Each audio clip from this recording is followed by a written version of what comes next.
Yes, hello again and welcome back to another episode of Mags Frags, where it's the fragrance that's the star of the show. My name's Paul and it's my mission to introduce you to your next perfect signature scent. Today I'm taking a look at another brand new 2025 designer fragrance release, and it's the latest addition to the ever-growing family of Scandal Pour Homme fragrances by Jean-Paul Gaultier. This is the Intense Flanker, and it's the fourth new release to the line in as many years. It's classed as a leather woody scent profile, and it comes in an eau de parfum concentration. It's available in three sizes: a 50ml priced at £81, a 100ml bottle size like this one for £109, and a large 150ml bottle size priced at £128. The original Scandal was an eau de toilette concentration with a woody amber profile.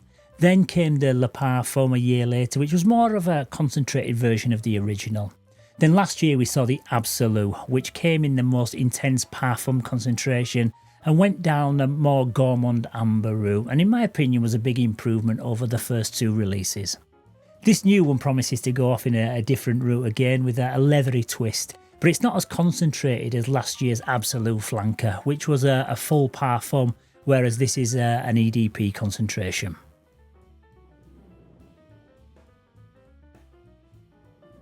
Okay, so into the presentation, and starting with the box, which looks exactly the same as all the other Scandal Pour Homme flankers that have come before it. And it comes in this very opulent looking red velvet finish with metallic gold branding. On the front you've got the name of the fragrance and then the Jean-Paul Gaultier logo directly beneath it. Then underneath that is the Intense Flanker name set within a pale blue rectangle. Then right at the bottom is some tiny text which just is your size and your concentration. At the top, there's another Scandal logo, and then at the back, you've got a QR code which takes you to the Jean-Paul Gaultier website, and right at the base of the box is where you'll find the barcode and the batch code. And the batch code on this particular one is 43551. The bottle again is very similar in design to all the other previous flankers, and it's instantly recognisable by this really broad-shouldered square shape, and also the statement-making golden crown cap at the top. However, this time you get a ribbed patterning on the glass, and the juice inside is a really dark blue colour, so you get a really nice translucent blue hue when you hold it up to the light. It's a very heavy bottle, and both the chunky glass and the heavy metal cap bring a really premium quality feel to it. There's the name of the fragrance on the front in this like golden plaque, and then at the top you've got a Jean-Paul Gaultier logo on the crown, as well as on top of the atomizer. The spray quality on this is absolutely excellent, and as you'd expect from any Jean-Paul Gaultier product, it's a super high quality presentation, and also unapologetically camp.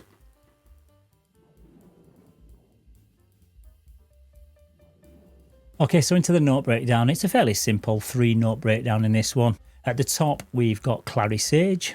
In the heart, there's leather. And the base note in this one is vetiver.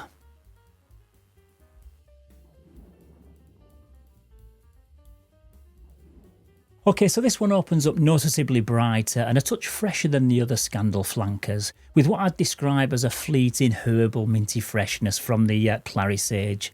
And from the initial spray, it's this fresh wild floral accord that sets the scene, and it just floats above the top of some warm sweetness in the background that also comes through pretty much instantly, and it's got that Scandal ambery sweetness that's just ready to pounce. It's a really interesting introduction, and my first impressions were, wow, this smells really, really good.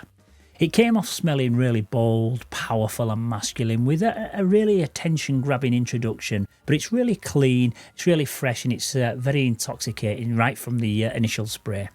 But as it dries down, it becomes more sweet, smooth and rich smelling. And if you've smelled any of the Scandal Pour Homme scents in the past, you won't fail to recognise that familiar scent DNA start to weave its way through this one. The leather note that's listed in this one is not a strong animalic rawhide type leather, and to my nose I would say that it's hard to kind of differentiate and pick out a dominant leather note at all. I personally just get like a dusty, kind of musky suede note that's mixed with a creamy almond-like sweetness in the early dry down, which then becomes musky and powdery later on. And where the original kind of leaned hard into sweet territory right from the start, this one feels more grown up somehow. The ambery sweetness still lingers, but it's more blended and restrained compared to the original. This allows the musk and the woods to take over, giving the scent an elegant, comforting finish that just wears beautifully throughout the day or night. But don't be fooled, this is still very much a Scandal Pour-Homme flanker, so you might find it to be slightly redundant if you own any of the others in the line, because it's more like a reimagined, tweaked version of the original rather than being a complete standalone scent. In the far dry down, the vetiver in the base grounds the fragrance with a very mild, earthy, woody backbone. But it's the interplay with the musky, powdery and semi-sweet elements that steal the show for me in this one. And when you're a few hours in, it becomes really intimate and quietly seductive, wrapping you in a cosy skin-like warmth that's very addictive and also very intoxicating.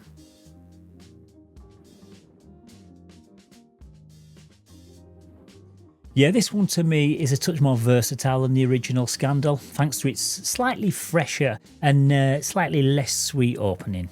However, I would say that it still has more of a night out or a cooler day feel about it, because it's got a bold and powerful scent profile that really commands attention, with way more sweetness than it has freshness, so it would work best in the kind of transitional seasons of spring and autumn. It's a bit heavy to wear as a work or office scent in my opinion though, and like I say, I'm getting more of a night out on the town vibe from it. The opening is like the start of a night out, where you've got like a vibrant energy of a bustling bar with loud music, but the dry down has more of a late night, dimly lit wine bar type vibe about it. It's definitely going to be perfect for guys in their 20s and 30s, but I think older guys in their 40s and maybe 50s could also rock it, because even though it has a playful and loud side, it's also got an element of sophistication too when it dries down.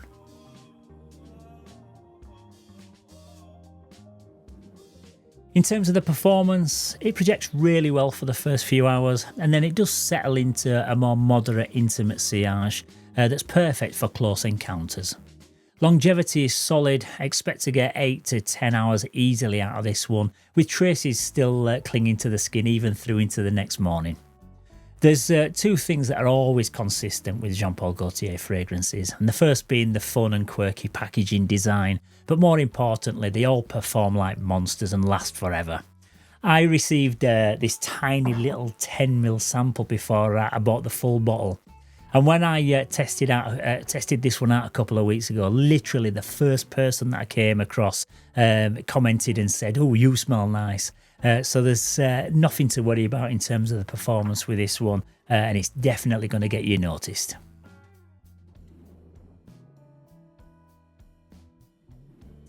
Okay, so what's my final verdict? To be honest, Scandal Pour-Homme Intense doesn't reinvent the wheel in my opinion, it just gives it a better polish. It retains the DNA of the original with that signature kind of ambery sweetness and seductive swagger, but then it tempers it with fresh aromatics, refined leather and a powdery musky dry down that feels both comforting and alluring. For me, it's a really solid release that fits in with the others in this line really seamlessly, but maybe not quite unique enough to recommend to anyone who owns either the original or the Le Parfum. It's perhaps also not my favourite one in the line, and I still think that I prefer the Absolute over this one personally, because I just love that fruity opening and the nuttiness from the chestnut in that one. But to anyone who doesn't own any of the others and that's just smelling this for the first time, you're going to think that it's absolutely great because it's super likeable and really easy to wear. It also performs really well too. And for those reasons, I'm going to give this one a really nice, solid and respectable 8 out of 10.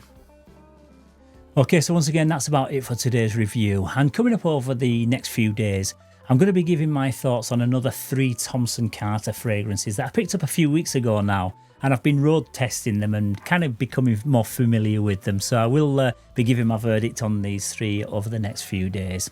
I have received a fair few messages asking me what my thoughts are on this brand. So don't forget to look out for my videos in the early part of next week. And as always guys, if you've enjoyed the content, then please don't forget to give the video a like and also subscribe to the channel, because I really want one of those lovely silver wall plaques for my wall here that all the big channels have for hitting 100,000 subscribers. I'm not even anywhere near that yet. I'm not even halfway.